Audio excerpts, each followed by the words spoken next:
Cooking റീൽസിൻ്റെ പുതിയൊരു എപ്പിസോഡിലേക്ക് എല്ലാവർക്കും സ്വാഗതം. വളരെ എളുപ്പത്തിലും നല്ല ടേസ്റ്റിലും ഉണ്ടാക്കിയെടുക്കാൻ പറ്റിയ ഒരു വെജിറ്റബിൾ സ്റ്റൂവിൻ്റെ റെസിപ്പിയാണ് ഞാനിവിടെ നിങ്ങളായിട്ട് ഷെയർ ചെയ്യുന്നത്. അതിനാവശ്യമായിട്ടുള്ള ഇൻഗ്രീഡിയൻസ് എന്തൊക്കെയാണെന്ന് നമുക്ക് നോക്കാം.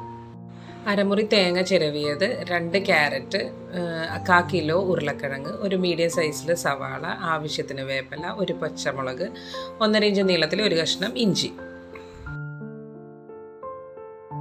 മീഡിയം ഫ്ലെയിമിൽ ചൂടായി വന്ന പാനിലേക്ക് ഒരു 4-5 ടേബിൾ സ്പൂൺ വെളിച്ചെണ്ണ ഒഴിച്ചു കൊടുക്കുക. അതിലേക്ക് 3 ഏലക്ക, 3 ചെറിയ കഷ്ണം പട്ട, 2 ഗ്രാമ്പ് ഇതെല്ലാം ഇട്ട് കൊടുത്ത് ചെറിയനെ ഒന്ന് സോട്ട് ചെയ്തെടുക്കാം. ഇനി അതിലേക്ക് നമ്മൾ നീളത്തിൽ അരിഞ്ഞു വെച്ചിരിക്കുന്ന സവാളയും ഇഞ്ചിയും പച്ചമുളകും വേപ്പിലയും കൂടി ഇട്ടൊന്ന് പകുതി വഴറ്റിയെടുക്കാം.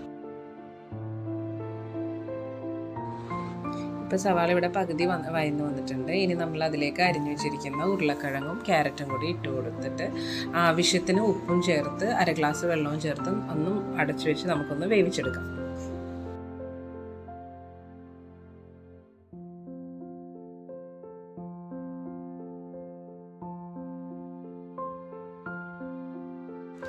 പച്ചക്കറിയൊക്കെ വെന്ത് വരട്ടെ. ആ സമയം കൊണ്ട് നമുക്ക് തേങ്ങാപ്പാലൊന്ന് റെഡിയാക്കിയെടുക്കാം. ഇതുപോലെ ഞാൻ 2 പ്രാവശ്യം മിക്സിയുടെ ജാറിലിട്ട് അടിച്ചാണ് തേങ്ങാപ്പാൽ പ്രിപ്പയർ ചെയ്തെടുത്തിരിക്കുന്നത്.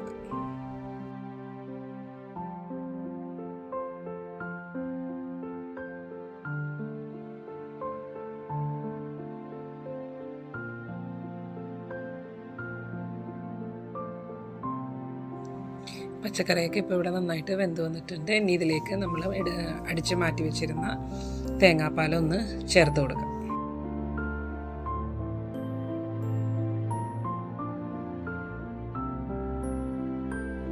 ഈ സമയത്ത് നമുക്ക് ഇതിലേക്ക് ആവശ്യത്തിന് ഉപ്പും 1/2 ടീസ്പൂൺ പഞ്ചസാരയും കൂടി ചേർത്ത് ഒന്ന് ഇളക്കി യോജിപ്പിക്കാം.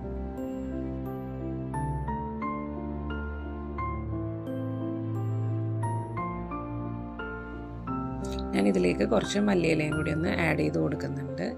അതിനുശേഷം ഇതിലേക്ക് ഒരു ടീസ്പൂൺ നെയ്യും 1/4 ടീസ്പൂൺ ഗരം മസാലയും കൂടി ആഡ് ചെയ്ത് നന്നായിട്ടൊന്ന് തിളപ്പിച്ചെടുക്കാം.